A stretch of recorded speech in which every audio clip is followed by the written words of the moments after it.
नमस्कार दोस्तों, एक बार फिर से स्वागत है आपका WFS क्लासेस में। ठीक है, तो दोस्तों जैसे यूपीएससी का फॉर्म भर रहा है और सभी लोग यूपीएससी का फॉर्म भर रहे हैं और इन्फॉर्मेशन लिखने में या फिल करने में बहुत लोगों को दिक्कत आ रही है।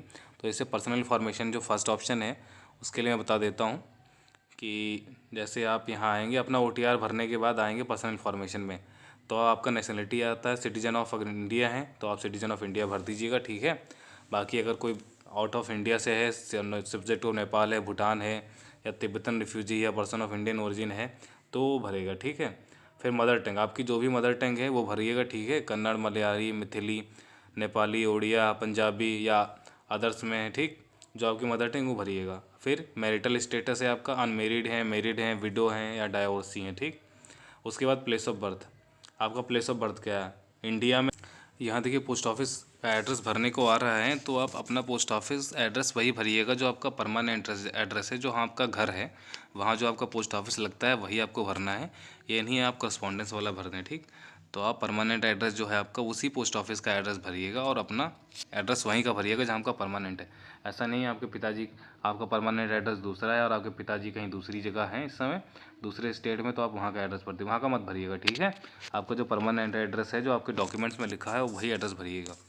ठीक, उसके बाद अपना विलेज भर दीजिएगा, उसके बाद अपनी स्टेट, स्टेट के बाद डिस्ट्रिक्ट, डिस्ट्रिक्ट के बाद पिन कोड जो है आपका, फिर कम्युनिटी, अगर आप जिस कम्युनिटी से भी बिलोंग करते हैं, अगर कोई SC कम्युनिटी से बिलोंग करता है तो SC भरेगा। ठीक, मैं एक एक करके सारे बता दे रहा हूँ। ठीक, SC ST OBC जनरल और EWS सबके लिए। ठीक है, अगर कोई SC कैटेगरी से बिलोंग करता है तो SC कैटेगरी भरेगा।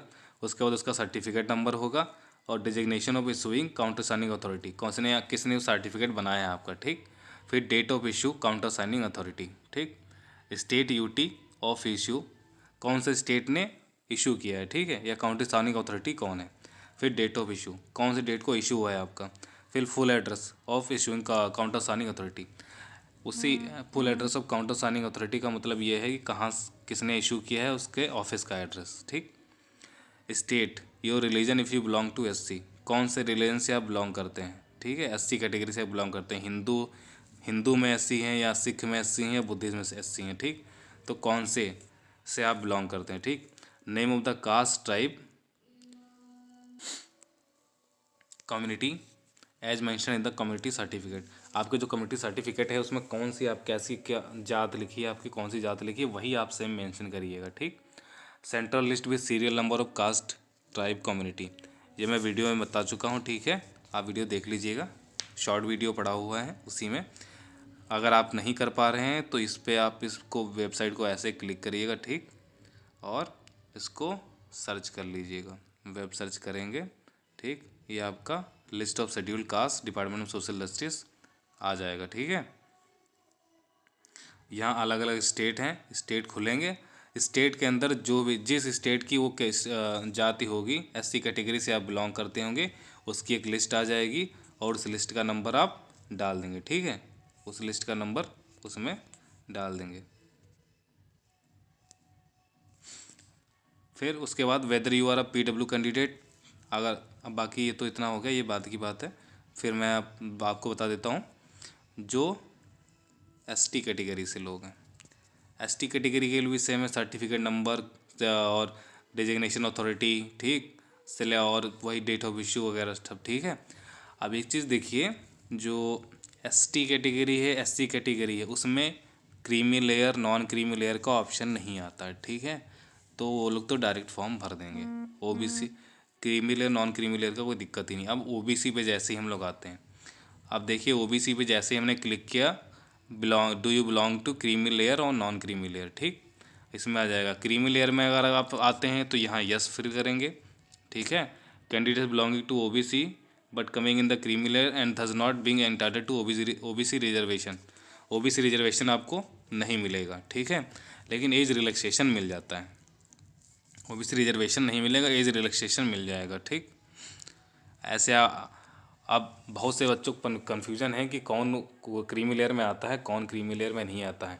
तो ऐसा है, जो रूल आया है ऑफिस मेमोरेंडम 1993 का है, उसके अकॉर्डिंग जो group A group B service में एम्प्लॉय हैं, अगर सर्विस को लेकर बात करें या कॉन्स्टिट्यूशनल पोस्ट में हैं कोई लोग, तो वो रिजर्वेशन का बेनिफिट उनको नहीं मिलेगा। ठीक, उनको रिजर्वेशन का बेनिफिट नहीं मिलेगा। या जो एग्रीकल्चर इनकम जिनके पास जो एग्रीकल्चर है करते हैं और उनके पास जो उनके स्टेट की लैंड सीलिंग लिमिट का 85% से ज़्यादा है, जैसे कि यूपी में बात करें तो 12.5 एकड़ लैंड से स्टेचुरी लैंड सीलिंग लिमिट है, और किसी के बाद 85 उसका स्टेचुरी से लैंड सीलिंग लिमिट का 85% से ज़्यादा इरीगेटेड लैंड है, ठीक है, तो वो उसको रिजर्वेशन नहीं मिलेगा, मतलब वो भी क्रीमी लेयर में आएगा, ठीक, नॉन क्रीमी लेयर में नहीं आएगा। और किसी के पास अगर सिर्फ अनइरीगेटेड लैंड है, ठीक है, तो वो नॉन क्रीमी लेयर में आएगा, ठीक। और अगर कोई ऐसा इंसान है जिसके पास इरीगेटेड और नॉन इरीगेटेड लैंड दोनों है, ठीक है, तो उसका एक क्राइटेरिया होता है 60% 40% का, ठीक है। अगर इरीगेटेड और नॉन इरीगेटेड लैंड को एडजस्ट करके 85% बन रहा है दोनों का, ठीक है, तो भी नॉन क्रीमी लेयर में नहीं आएगा, वो क्रीमी लेयर में आएगा, ठीक है। और ग्रुप सी सर्विस वाले लोग नॉन क्रीमी लेयर में आएंगे अगर उनकी इनकम 8 लाख से कम है, ठीक। और 8 लाख से अगर किसी की ज़्यादा है तो क्राइटेरिया भी उनके लिए ग्रुप सी वालों के लिए अप्लाई नहीं होगा, वो भी नॉन क्रीमी लेयर में आएंगे, ठीक है। अगर ग्रुप सी से कोई प्रमोट हो गया है ग्रुप बी में, ठीक है, ग्रुप बी में प्रमोट हो गया है 40 साल से पहले, तो क्या वो भी नॉन क्रीमी लेयर में आएगा।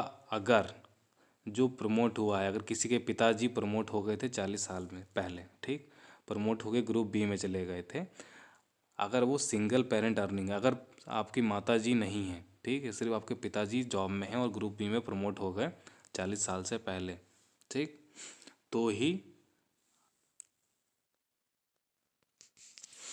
ग्रुप सी वाले नॉन क्रीमी लेयर पाएंगे। और हाँ, ग्रुप ए और ग्रुप बी में जो ग्रुप बी है क्लास सेकंड ऑफिसर हैं, ठीक है, उनमें अगर किसी के पिताजी हैं और उनका वो इनकेपेसिटेन हो जाते हैं, ठीक है, वो सर्विस करने लायक नहीं रह जाते हैं, ठीक है, तो वो क्या होंगे, नॉन क्रीमी लेयर में आएंगे आप, ठीक। अगर आपके पिताजी माताजी दोनों इनकेपेसिटी हो जाते हैं, ठीक है, काम करने लायक नहीं बचते हैं या उनकी डेथ हो जाती है, ठीक, तो आप नॉन क्रीमी लेयर में आएंगे, ठीक।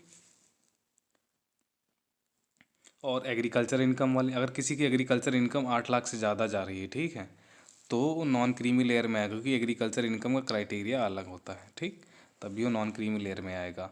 और किसी के पिताजी रिटायर हो गए हैं, ठीक है, 8 लाख से कम इनकम है तो नॉन क्रीमी लेयर में आएगा, ठीक।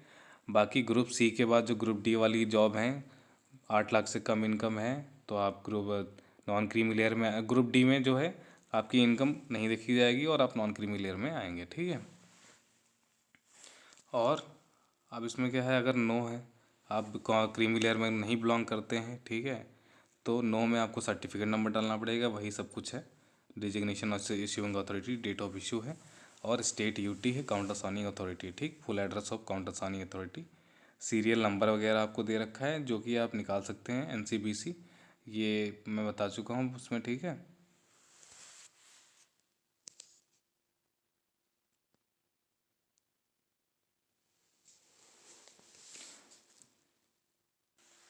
इसके बाद हम देखते हैं ईडब्ल्यूएस के लिए, ठीक है, कम्युनिटी। अगर आप जनरल कैटेगरी आती है, अब जनरल कैटेगरी में तो कुछ आएगा ही नहीं, ठीक है, वो कुछ भरना ही नहीं पड़ेगा आपको।